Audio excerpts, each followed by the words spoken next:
Martnoni, oh Martnoni, oh Martnoni, oh Martnoni, oh Martnoni, oh Martnoni. I might get a drum up here just so I can fucking bash away at it. By the way, can we just open up with a quick thank you to Michael for becoming a member of the 118 Club at the start of this stream. I appreciate it, brother. Thank you. Good afternoon, everybody. It is good to see you. It's good to be here. I decided to do a wee kind of bonus live stream. I normally wouldn't do the pre-match live streams for the home games because I obviously go to the games. I'm a season ticket holder, so I am going. I'll be leaving the house at about 2 o'clock to get to the game. I want to make sure that I cover the magnitude of Martin O'Neill being back this afternoon and talk about the changes that we're going to get into. So, have you seen my video yesterday, which sure went down a hoot? I didn't really get to do much of a match preview. I never really got to speak about what we should expect to see back at Celtic. I don't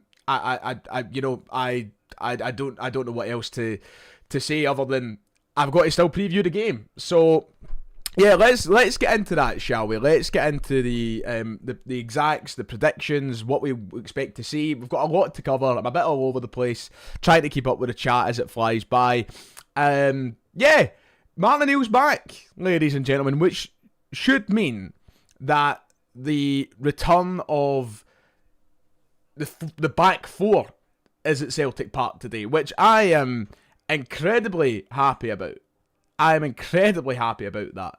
So, I mean, Wilfred Nancy's gone, and now we have this task of trying to spearhead a recovery in the league, where we're not only chasing Hearts anymore, but technically heading into the game this weekend, we're also chasing Rangers. That's the fact of the matter. In fact, if you look at the league table right now, which I haven't actually got up on screen, it would have probably been handy.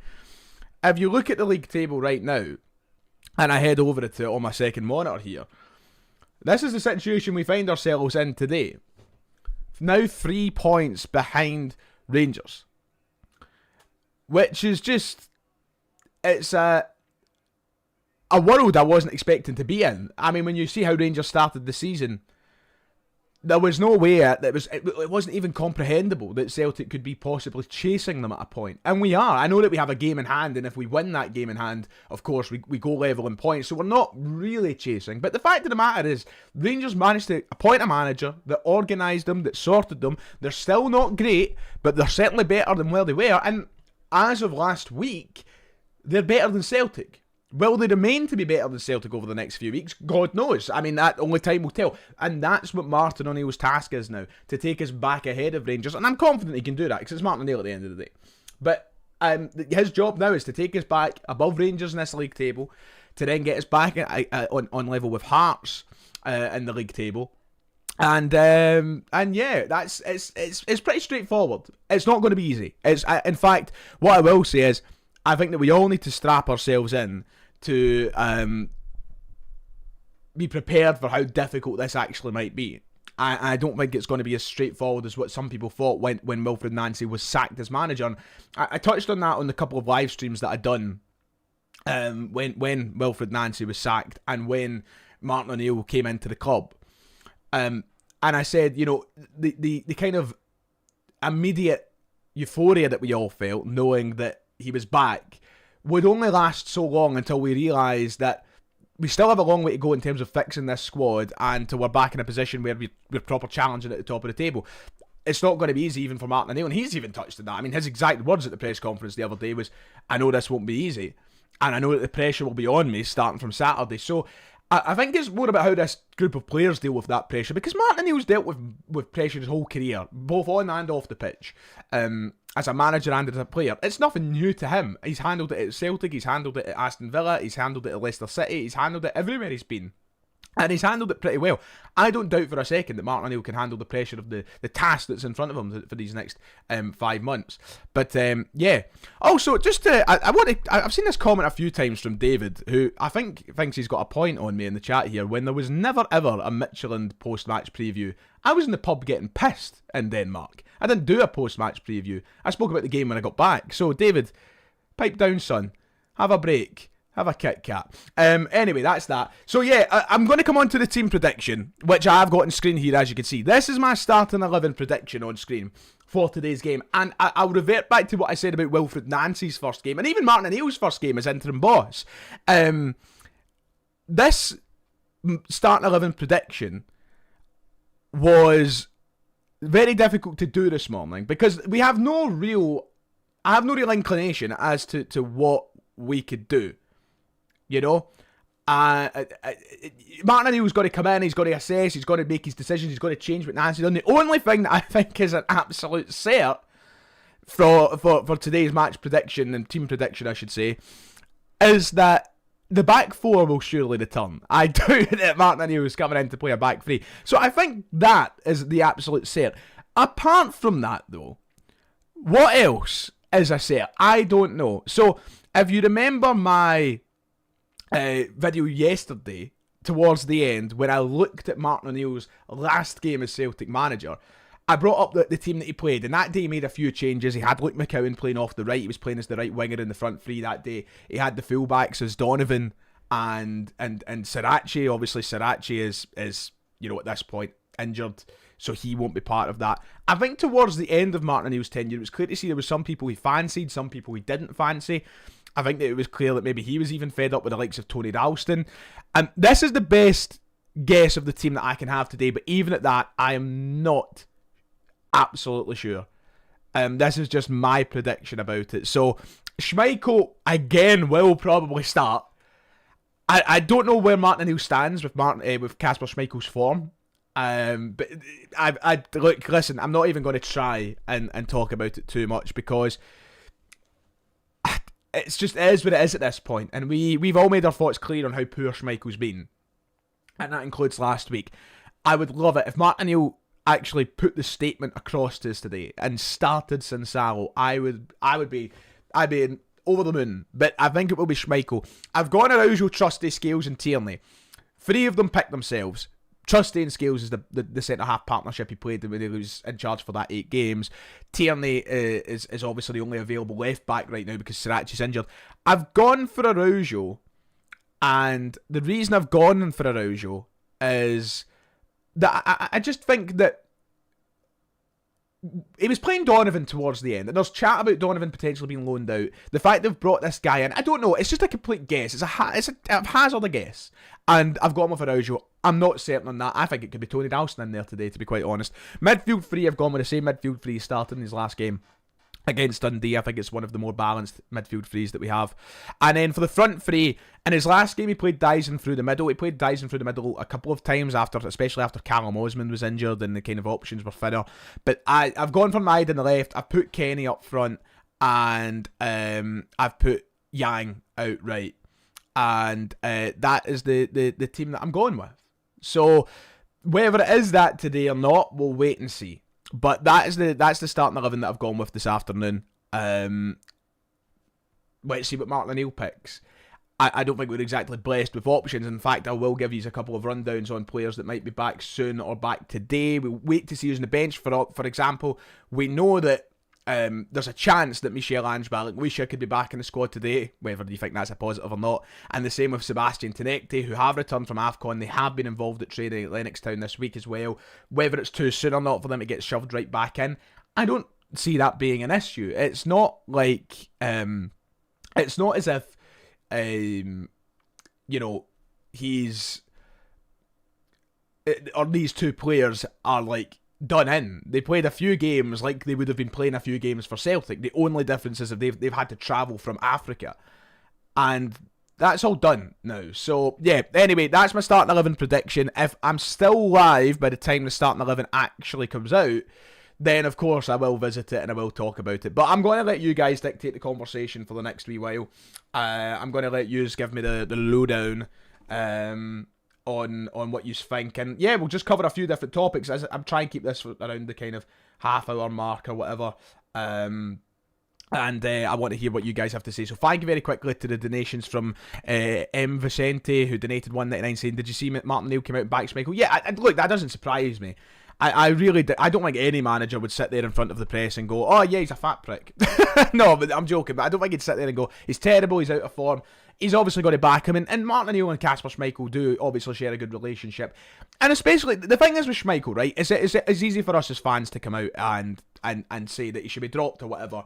And I think that's obvious. I think we can all see that. But when it comes to a coach speaking about him publicly, and especially in front of the press, Kasper Schmeichel's a top professional who's been around the game for, 20 years now, playing across many clubs. He's a Premier League champion. He's one of those ones I think they're going to be a bit more delicate in discussing in front of the media. So I'm not surprised at that. I mean, he's got to back his players, as he should, as the manager, I think. And thank you to Connor for the donation saying, Ryan, it looks like Nico Segura's not happening. Well, of course, the report said that we were interested and that we were monitoring the situation. As soon as you hear monitoring, then it feels like, it's not going any further than that, but we'll see what happens. Thank you to Effie Ambrose for the 199 saying, have I watched Marty Supreme yet? I have. I went to see it in the cinema. It was fantastic. Great film. I think I rated it at my number 4 spot for 2025 releases. So it was my 4th favourite film of the year.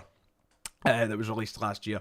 And right, thank you for the donation so far, ladies and gentlemen. Keep your questions and points coming in. Let's talk about today's game. Let's talk about other stuff. Let's start with Barry, who says Araujo is here, probably needs to play. He can't be a bad player. Well, I think he can be a bad player. I think there's definitely scope for him to be a bad player, but he is here now, and surely he deserves a chance, because it's not as if Ralston is any better, surely. And Donovan's been solid enough at times, but he's not set the world alight. And we're talking about loaning him out. So in my mind, I'm like, right, surely until Johnston is back. On that note, actually, I forgot to mention this. I'll come back to the questions. We do have some injury updates that I didn't discuss in yesterday's video from Martin O'Neill and his pre-Dundee United press conference. So let me quickly go over them and I'll come back to the chat in a moment. But we do have some points to pick up on. So in regards to Kelechi Iheanacho and Alistair Johnston, Martin O'Neill said, it shouldn't be too long now for both of them. They've been on the grass. They're training on their own now. They're not too far away. So it sounds like Alistair Johnston, thank God, is somewhat close to a return. And Kelechi Iheanacho, who I don't think is going to change much about our season, and especially because he'll probably get injured again straight away, is almost back. But it does give you that option in there, which is nice because we're very thin in the ground when it comes to quality strikers.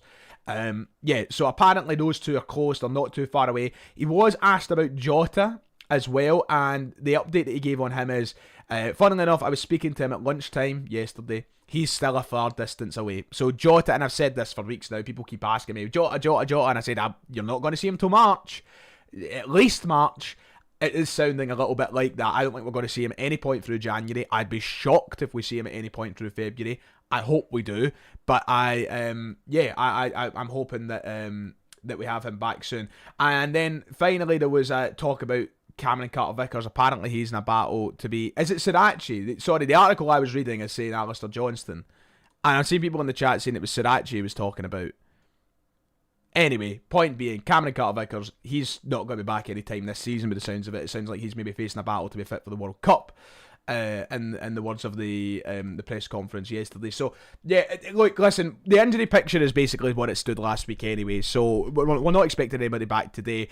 Adam, thank you for being a member for 16 months, brother. You must be up there with one of the top men for the channel loyalty. Say hello to my pals in the 412 singing section from the other week. I will do.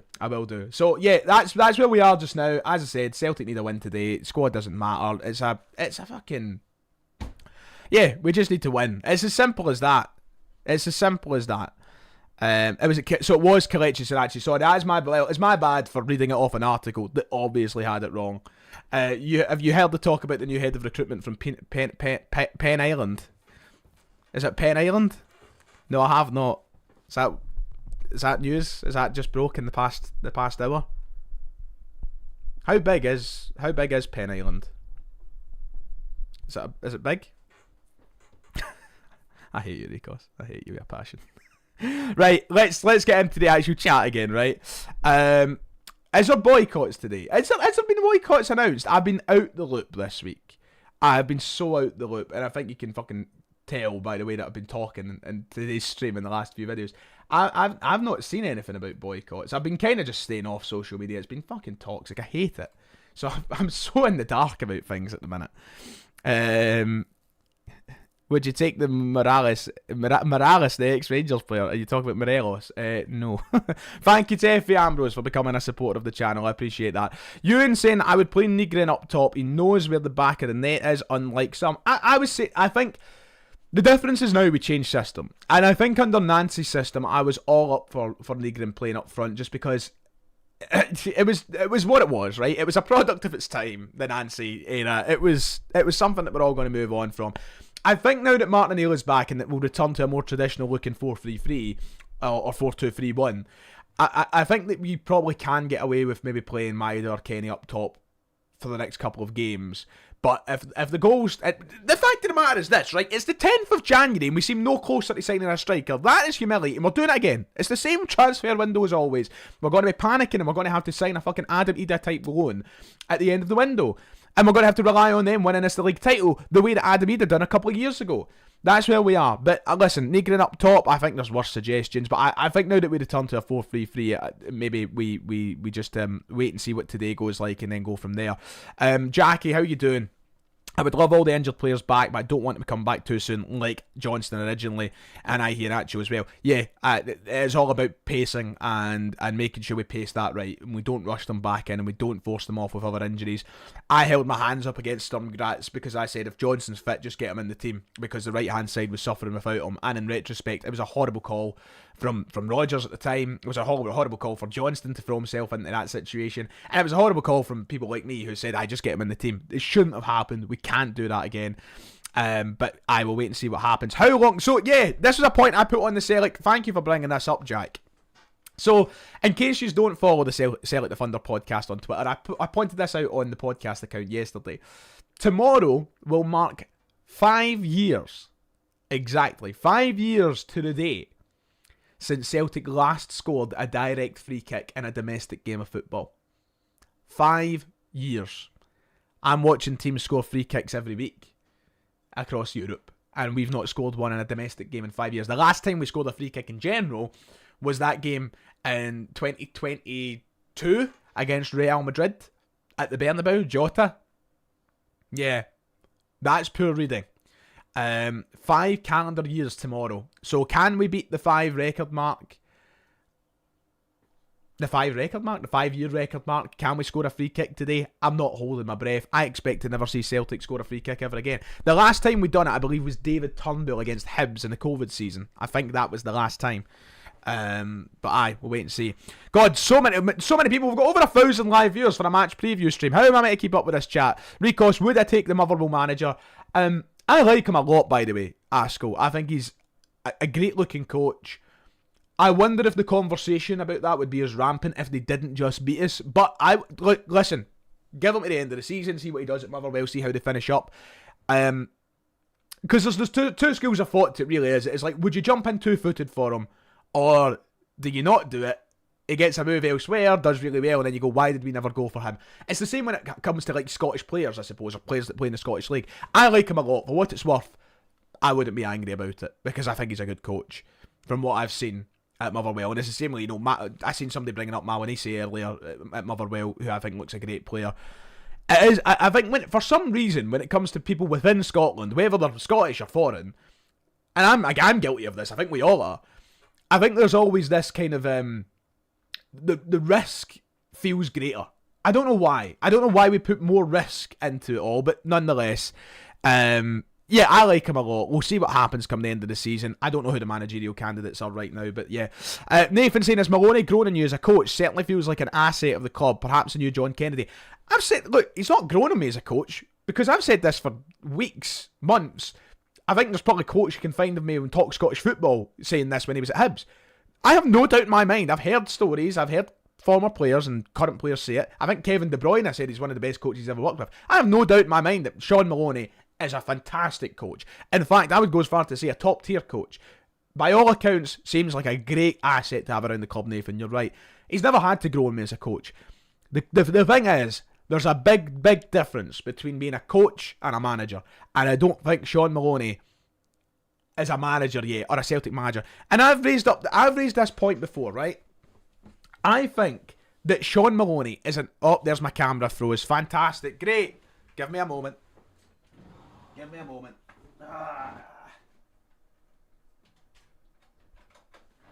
Give me a moment. We're almost there. Yeah, it'll be fixed in a moment. It'll be fixed. Hold on. Deactivate. Activate. Bang. We're back. We're back there. Bang. Just need to shove the PC back into its space now. I'll catch up with the chat. But let me say the point I was going to say. This is my opinion on the Sean Maloney situation. People talking about him potentially being the next Celtic manager or a Celtic manager. I think after these two interim spells, depending how this goes, unless it went proper tits up, right? I think that Sean Maloney's probably a shoe-in to be Celtic manager one day. A shoe-in.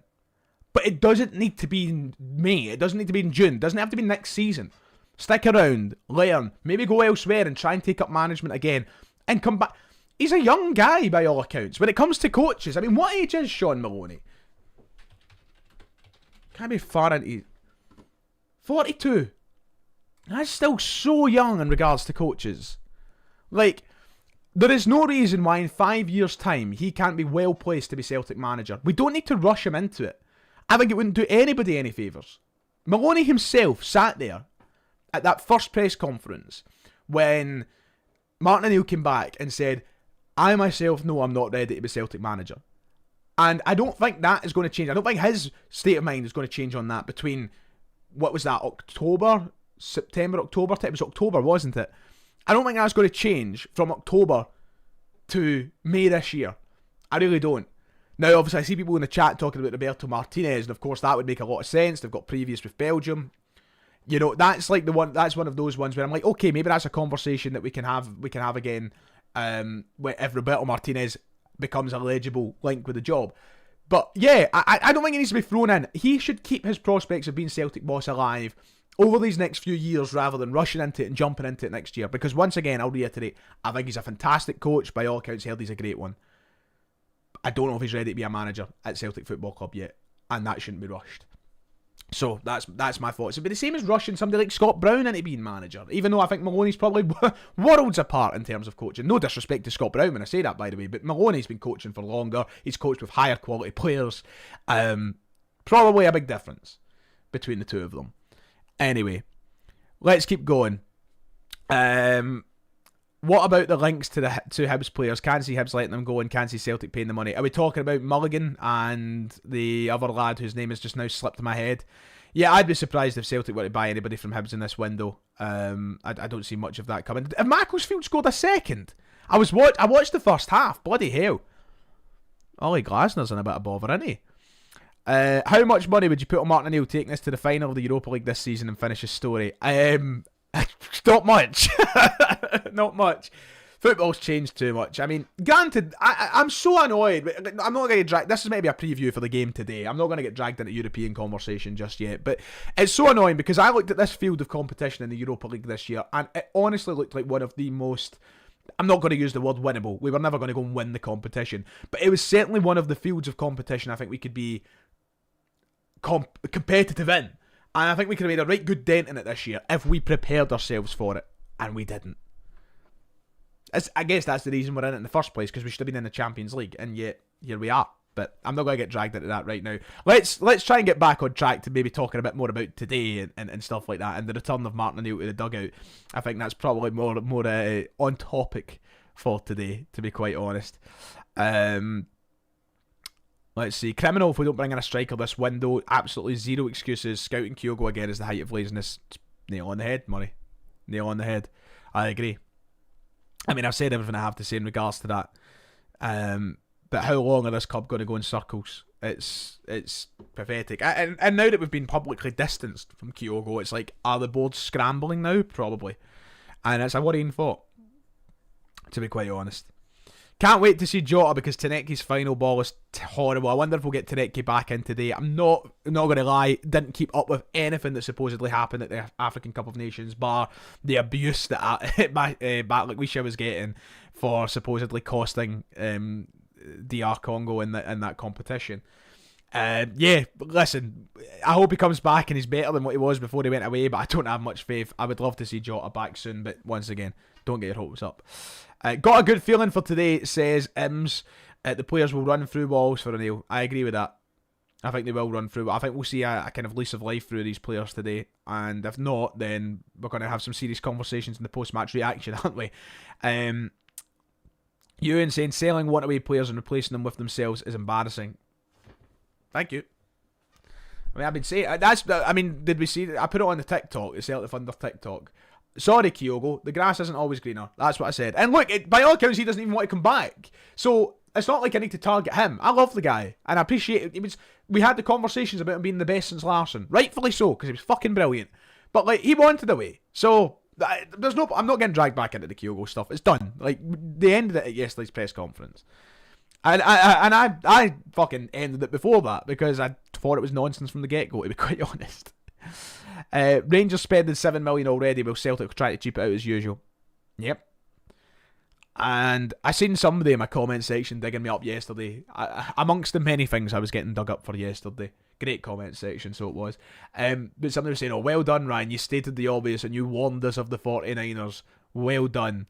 I'm like, I'm not trying to take credit as if I was some fucking fortune teller, but what I am saying is there was plenty of Celtic supporters who looked at this Rangers, and you know of them. You've met them in the pubs, you'll have saw them on Twitter, and you would have seen these Celtic supporters giving it the whole, oh, it's going to do nothing, right? They're still shite, it's Rangers, ha ha ha, they're never going to catch us. And I said, listen, they might not catch us immediately, they might not catch us this season, but to cover your eyes and ears and pretend that they're not going to catch us at some point, or at least try and outperform us in business-related matters, is so silly. So, yeah, that's why we're here. People asking for team news, there's none as of yet. If I'm still live by the time the team is out, we will go over it quickly, but there's nothing to say. I'm expected to come out around 2 o'clock. I won't be live by then. I need to leave to actually get to the game. Lloydie, I'm going to answer your question quickly, because if I don't, I'll feel bad. Do you want to hear my top 5 films of the year? Very quickly, and then we'll get back to Celtic for the last 5 minutes of the stream. Lloydie donated to ask about Marty Supreme, I believe, so something did. So, my top 5 of the year went, number 5, The Long Walk, loved it. Number 4, Marty Supreme, brilliant. Number 3, a film I don't think many people have seen. It's called The Ballad of Wallace Island with Tim Key. And it was magic, very funny, very good. Number 2, I've got One Battle After Another, and number 1, I have got I Swear, the story of John Davidson with the Tourette's from down at the borders. That's my top 5 films of the year. People are saying the team will be out in 5 minutes. Well, we'll wait and see. We'll wait and see. I'll give it 5 minutes. If it's not out by then I'll be logging off. So let's get back to Celtic, shall we? Which one injured player would you start today if available? Alistair Johnston. 100% Alistair Johnston, I think. I don't know if there's anybody that comes close to actually starting over Alistair Johnston. I mean, Jota maybe, but it's a pointless conversation to have, isn't it?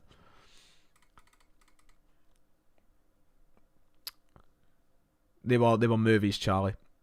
For us to be third place at this point in the season is a joke. Yep, that's where we are. Didn't think it could get that bad, did we? Some people were celebrating when Rodgers got sacked, by the way. Or not sacked, when he resigned. Surely wee Martin has made it in a condition for him coming back as manager to get backed and get players in. You'd like to hope so. And by the sounds of it at his press conference, like, but the sounds of it at his press conference, he said he will be backed. But the fact we're 10 days into the window and we're not really getting a sniff of anything. My God. Carter Vickers obviously is up there as well, but I think for domestic football, Trusty and Scales should be able to hold the fort. I would much rather Johnson back and giving us a right-hand side, to be quite honest. But once again, a bit of a pointless conversation to have, isn't it, when they're injured anyway? I would love all of them back, to be quite honest. I'd love all of them back. Team will be. People keep telling me the team will be out in 5 minutes. If it's not out in 5 minutes, I'm going to get... I don't know what I'm going to get. I was going to say something terrible there. Not going to lie. I stopped myself before I fucking ruined myself, actually. So I'll stay live until 1:45, so keep your points coming in, and we'll get there. Playing with a juniors player up front again, they can fuck off, no watching that week. Brilliant. Absolutely fantastic. That's some way to sum up Johnny Kenny, isn't it? I'm assuming, can we talk about a number of players in this team, to be honest? But I'm assuming that's about Johnny Kenny. Thoughts on Bowie if you've not already addressed it. I like Kieran Bowie, and look, The exact thing that I said in my video or stream, I can't remember if it was a video or a stream I done, you know. The thing with Kieran Bowie for me is, I like him. Is the bar that we just take anybody who's maybe slightly better than what we have? I mean, I don't think he is slightly better. I think he's much better than any strikers we have at the minute, to be quite honest. But I don't know. It's a weird one. I just want a striker that can score goals. At this point, I'm actually just like, give me anybody. I'll take anybody. I'll just take any striker. And I like him a lot. But I don't think he's anywhere near the finished article. Comments in your last video hilarious. One guy said, I've changed. I think I'm beyond this now. Yeah, I've changed. You know, this isn't actually like the loft in my man dad's house. I've been lying. I'm not saving up for a mortgage. I'm actually in the Beverly Hills right now. I'm beyond yous all. You know, I'm in Beverly Hills. I'm not going to the game today. I'm going out down Venice Beach, smoking cigars and fucking playing volleyball. I'm beyond all of you. Some of them make me laugh, mate. Some of them make me laugh. Martin O'Neill at the wheel. Celtic to win by 2 or more goals. You're daft if you're not taking that on. Well, listen. I was at Martin O'Neill's last game. We only won it by 1 goal. But no, I hope it's a statement performance today. I think I feel like I've not even covered the general feeling of what to expect today.